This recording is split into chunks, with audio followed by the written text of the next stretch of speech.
This is Margaret in Windsor, and my kidnapping was in 1941. I was brought to Moulton, Alabama, given the name of a twin. Both twins were dead. The name I have to go by is Peggy and Dempsey. I married Childers. These photos that I just showed you here, this is Fort Hood shooter. Um, he is, I think, on death row. He's certainly been found guilty. He finished at Virginia Tech, like a lot of the other abductions and murders here in Virginia, and it's about 45 miles from Roanoke, where I am. And Charlottesville is on the other side of me, and I guess about 60 miles. And that's University of Virginia, where some of the abductions and murders took place that are mind control, and that's how they're linked, is through mind control and patterns. I want to say this. This is Morgan Harrington. I told everybody back then. This is, by the way, let me put this in. This, again, is the Fort Hood shooter who finished college at Virginia Tech. He went on to become a psychiatrist, and I don't know where he graduated from, but he was born right here in Roanoke, Vinton, Virginia. Now, he's a psychiatrist, and they should know about mind control. And anytime someone comes to them, that should be considered. Mind control is not a mental illness, and you can't treat it with medicine or psychotic drugs or misdiagnosing them. So it makes me wonder why the psychiatric profession and other medicals don't weigh in on some of these. They have to know. This is happened right after State Trooper Carl Barton, and he's retired. I was up on Roanoke Mountain National Park Service campground paying, and I had fuel put on my tent because this has been an ongoing thing.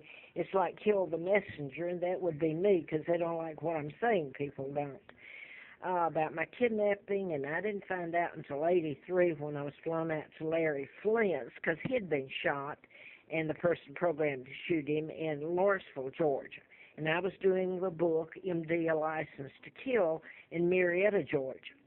And I went out there during a campaign to replace one of the doctors I had written about, Larry McDonald, U.S. Congressman, and his plane veered, the plane he was on, the Korean jetliner, veered into Soviet or Russian airspace and was shot down, and all aboard supposedly died. But anyway, I was in that campaign, and Larry Flint wrote an article, which I put all this on other videos starting over a year ago with the Alexis Murphy murder. Now, she wasn't a college student, but hers is certainly one of them, the murders.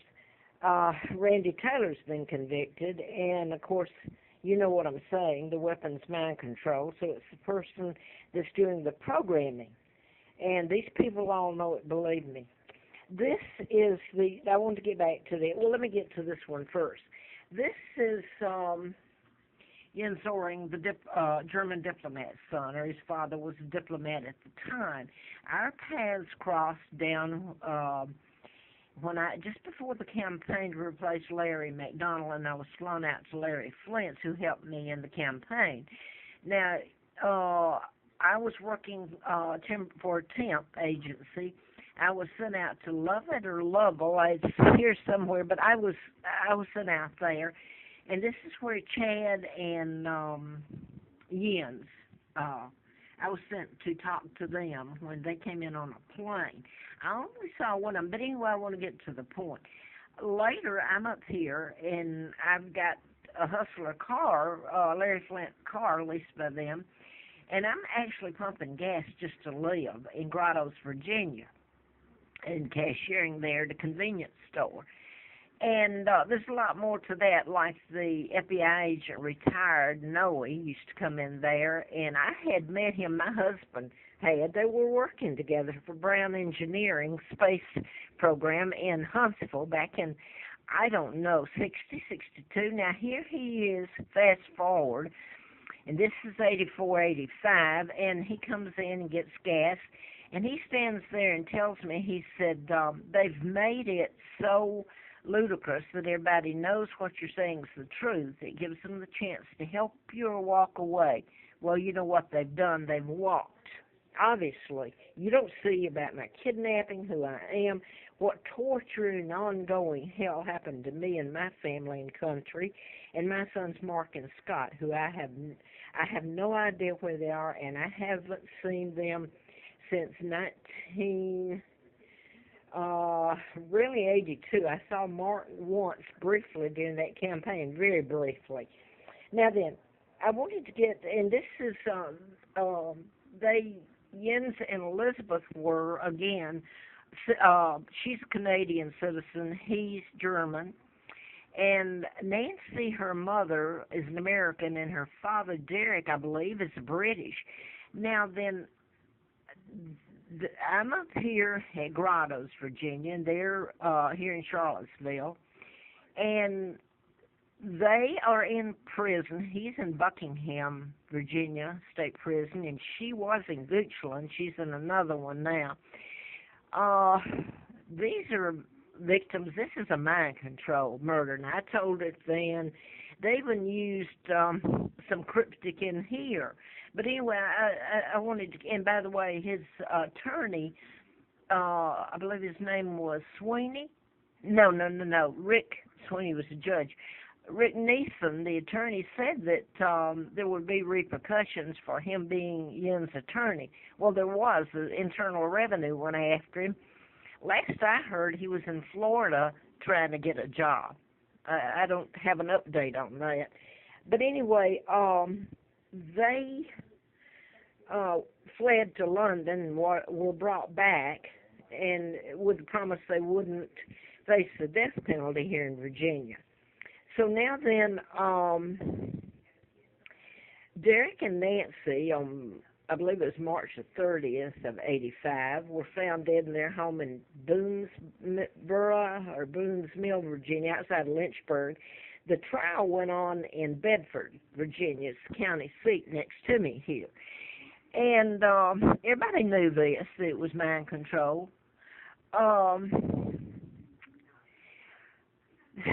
Anyway, that morning, March the 30th, they found Nancy and Derek Haysom, and their heads had been almost decapitated, and there was blood all over the place. There was talk about a sock that was bloody and all this. Anyway, enough on that. Now then, this was I'm back to, this is August the 14th. The state trooper brought me there. His wife did, Linda. She paid the security deposit at Affordable Corporate Suites in off Starkey Road there. I paid the rest of the rent every time till, I think it was 17 months later, till they were told to get rid of them, the Affordable Suites, and they upped the rent, besides the other things they were doing. But I've gotten into that too on other tapes, and this is going to go out. So the murder started then. He was a retired state trooper. These murders are Heidi and her friend David, and they were shot in the National Forest where I used to have to live and starve and freeze. Her father is Tom Childs, and they're taking part of Childers' name there also, Childs. They were shot with rifles. And I'm going to say I'm very sorry for his loss. I think and hope the state troopers are my friends. Nobody's been arrested there, and they were students at Virginia Tech. Now then, the next one, this happened on August, the end of August of 09, right after I moved in. It's almost like a response to the state trooper helping me move in there. I guess that was helping me. Anyway, the next one was Morgan Harrington. And she went missing, and then she was found on the farm. And I tried to tell everybody the farm was Anchorage, I believe was the name of it, and I believe the